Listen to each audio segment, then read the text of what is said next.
Hello everyone. Let us get started with C++ certification training. So we will look at what is design pattern, what are design principle, and design for testing. So the topics that we are going to cover are what is design pattern, what is design principle, and what is design for testing. So then let's begin with what is design pattern. So let us understand the definition of design pattern. But before we do that, understanding and using design pattern lays the foundation for building scalable, maintainable, and reusable software. So when you build a software which is complex, right, it should be scalable, it should be maintainable, and it should also be reusable. Now I have taken this definition by Christopher Alexander. He has been one of the famous designer of his times. You can read more about him from this Wikipedia link. So he describes the design pattern as follows. Each pattern describes a problem which occurs over and over again in our environment and then describes the core of the solution to that problem in such a way that you can use this solution a million times over without ever doing it the same way twice. So basically here the emphasis is that you have a repeatable problem that is occurring over and over again, and you want to find a common solution to that problem. That's where the design pattern comes into picture. So basically in a simpler terminology, you can call design pattern as a common solution to repeatable problems that occur over and over again. Then I have made a mention of one very famous book, Design Pattern, Elements of Reusable Object-Oriented Software. Is a software engineering book describing software design patterns. So this is a book by so many authors, Eric Kama, Richard Ham, Ralph Johnson, and John Willisides, and it has been forwarded by Grady Booch. So these are some of the big names of IT industry or big guns of IT industry who have written a really wonderful book on design patterns. Largely it is used as a reference book by all the software engineers. So please do check out this particular reference book. It has a very good information on what is design patterns. So now let us look at some of the elements of design pattern. Now design pattern has four essential elements. That is, one of them is pattern name. Then second is problem which it solves. Then solution to the problem and consequence or trade-off of using the pattern. So basically, while you are trying to use or implement a design pattern, these are four essential important element you should keep into mind. Of course, you have to give it a name so that you can communicate the details of that design pattern effectively with the name with your other co-workers maybe or other developers or designers in the industry, right? So it has some pros and cons when we make use of design patterns. So first let us look at pros of using design patterns. So it helps to reuse from expert experience, right? What does it mean? So design patterns are basically, as I stated earlier, is that common solution to recurring problem, right? So let's say, for example, we want to connect to database and we tend to connect in a specific way. So we build a pattern or a design which can be used over and over again. So that over and over again has come from the experience of expert programmers who had gone through that problem earlier and provided a solution in the form of design pattern. So basically we are making use of experts experience. Then easy to use with object oriented programming. So now that we already know OOPS, we can simply plug in the design pattern concept with the object oriented programming. Now a common jargon to communicate effectively. So we give name or a nomenclature is defined for a design pattern so that we know that if I say I'm using singleton pattern, I'm using decorator pattern or any other pattern for that matter, it is easy for people in industry to communicate with each other. All right. So we have a common jargon to communicate effectively. Then easy to document the design. Once we know the details of design with respect to its nomenclature and how it works, it is practically very easy and efficient to document the design as well. And also we can build large and complex software with the help of design patterns. Now let us learn some of the disadvantages or cons of design pattern. Initially, if you are a beginner level programmer, it can be a steep learning curve for you. Design pattern is something which comes with experience or with time in industry. Then it requires experienced programmers and then can be difficult to understand and implement. So although design pattern has lot of benefits, but there are some disadvantages as well. But the trade-off is that pros outweighs the cons. The reason being that you should implement design patterns as you move along in your implementation of software, and you will start to seeing the benefit out of it over a period of time. Now let us look at some of types of creational pattern. Here what happens, we are responsible for creation of an object. So if you will see, we have under creational, abstract factory is there, factory pattern is there, builder pattern is there, singleton pattern is there. So in each of this pattern you end up creating an object. I will explain this with an example, but here we are trying to create a new object which serves a specific purpose, and therefore it is known as creational pattern, or it is involved with object creation. So this is one of the design pattern, which is creational pattern.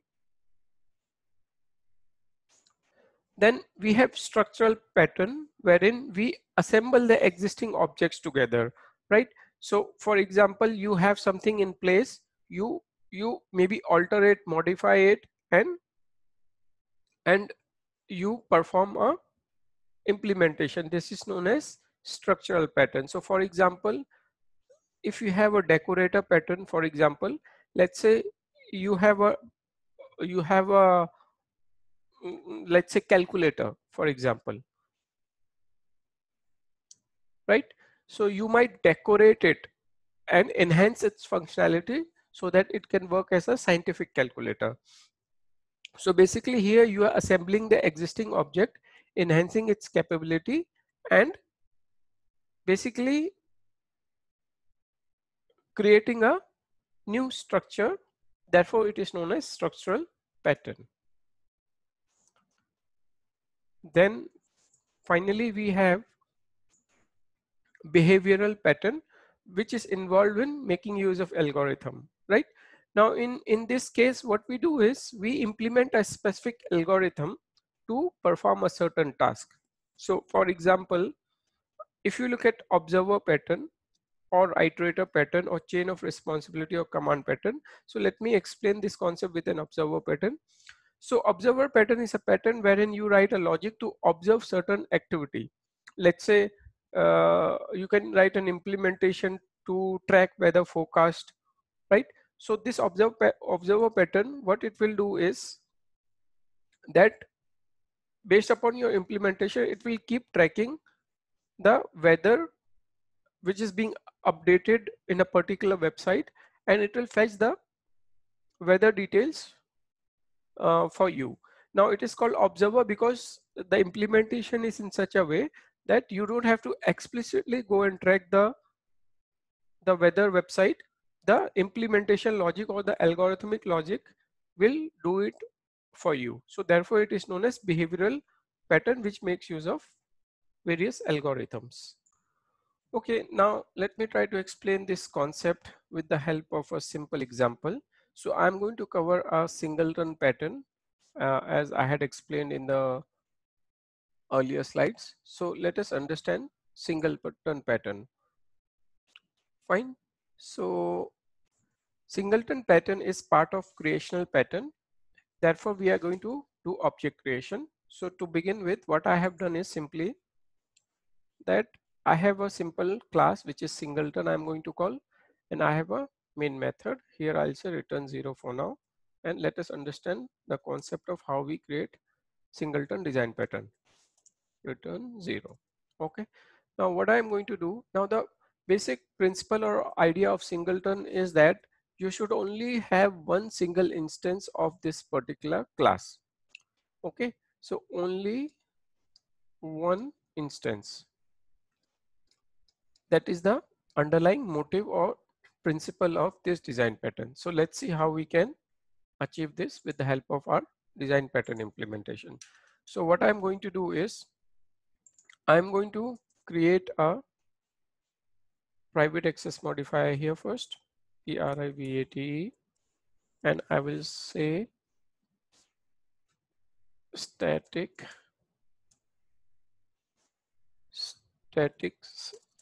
singleton. And so what I'm doing is basically I'm creating a static variable which is of type singleton, and I'm actually creating a pointer as it is star singleton, right? And this is private in nature. We already know private, right? So this is private in nature. And now what I'm also doing is I'm creating a constructor which is also private. So why do I create a private constructor? So that nobody can go ahead and perform this execution, meaning that nobody can create an instance of this particular class. The reason being that since this is a default constructor which gets called when I say singleton S1 for example, this calls a default constructor. We have discussed this in details in default constructors, right? So since the constructor itself is private in nature, let me do some indentation. Since it is private in nature, so it will fail to call the constructor, right? So just to make sure that you understand, let me run this program, build, I'll say run. And here you will see that it says singleton is private, therefore we are not able to create the object, right? So as I told you in the very beginning that the purpose of singleton is basically to have a single object of this particular class. Then what do we do about creating object? We at least need to have a single object, right? So for that, let's create a method. For that, what I'm going to do, I'll say public colon, and then I'll create a method. I'll have a static method, and its return type is going to be pointer.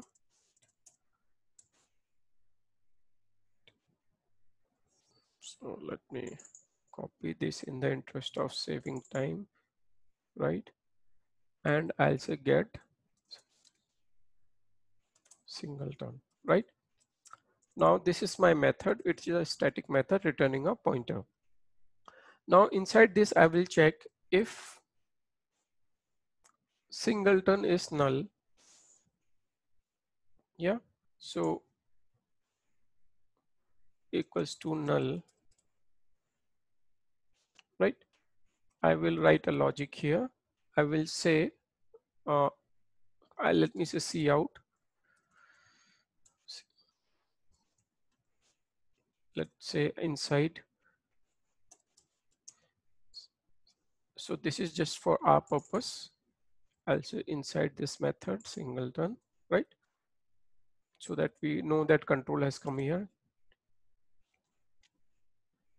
After that, what I'm going to do is I'm going to take that singleton, right? And I'm going to say equal to new of singleton, right? So basically we are allocating memory using new keyword here, right? Now what I'll also do is that I will define one string value here,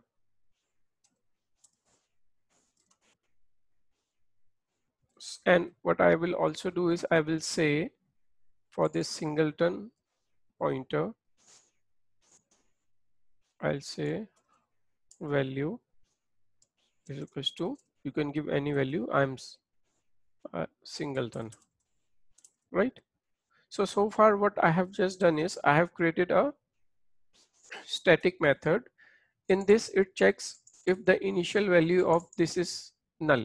So since this check is being done, I will also set the value of this as null initially. So I'll say singleton, right? Start, this is the return type, then singleton colon singleton equals to the new LL, right? Now, if you will see, I have set the singleton initially to null, right? And then later on when I call this method, a check will be done, right? So we will do that in a little while. Now, if it is not null, so this is if condition. In the else condition, I'll say, here I'll say return singleton, right? And here also I have to return the singleton object. So I'll copy and paste this. So let me copy this and let me put it here. Fine. Now our implementation is ready. I'll comment this since it is causing error for us. So our implementation is ready. So let's go ahead and now call this method. Now for that, what I'm going to do, I'll delete this. I don't need this. I will say singleton star of S1 equal to also singleton colon get singleton, right? So I'm going to call this method. Now what will happen is when I execute this particular statement, this will make a call to this method here, right? And it will check is singleton null. Yes, it is null initially because we have executed or set this statement here. It will come inside, it will display inside singleton, and it will create this object by and allocate memory to it using new. And then for this singleton, there is a variable also. I assign the value as singleton and then I return this object. So this will be available in this one, S1, right? So let me just go and clear this and then let me try to display the value. So I will also say cout, I'll say cout S1. No, since it is a pointer, so I have to say cout S1, then I'll say value here and here I'll say endl, right? Now let us try to run this program. So I will go to my build, I'll go to run here, I'll say build and execute, and you will see that there is a window here, right? So you will see that it is inside singleton. So because of the let me just drag it here. So basically coming back, because of the execution of this particular line 35, the control went to this particular method, right? And therefore inside this it displays inside singleton, and after that it sets all these values and returns this object here, or rather pointer is returned, and that pointer gets assigned to S1 and I'm trying to display the value here again, right? So this is why we get this expected output, right? So let me enter to continue. Now let us go ahead and create one more singleton, and we want to verify that it is the same object. Since initially before I begin this coding, I told that the principle of singleton is we want to have the same object. So I will say S2 and then I will make S2 here as well, right? Now what will happen is once a call is made, this particular call, so what will happen now, the control will get transferred from here to, so basically let me clear this out. So when I run this again, first this is executed, right? So this will go here like last time and it will execute if block, because initially it is null, singleton is null because of this statement. Now second time when it goes, it will go in the else condition because now singleton is not null, right? So it will go here and we will not see that inside singleton all this output we will not see, but we can see the value displayed as the same which was set earlier to singleton for this particular parameter, right? So let's try to run this program. So if you will see after I run this program, so first time this is the output we see this much due to the first calling of the method, and second time I'm only seeing this, right? So it means it did not go inside this particular if statement. So basically this is how the singleton object is created, and it is the same instance, right?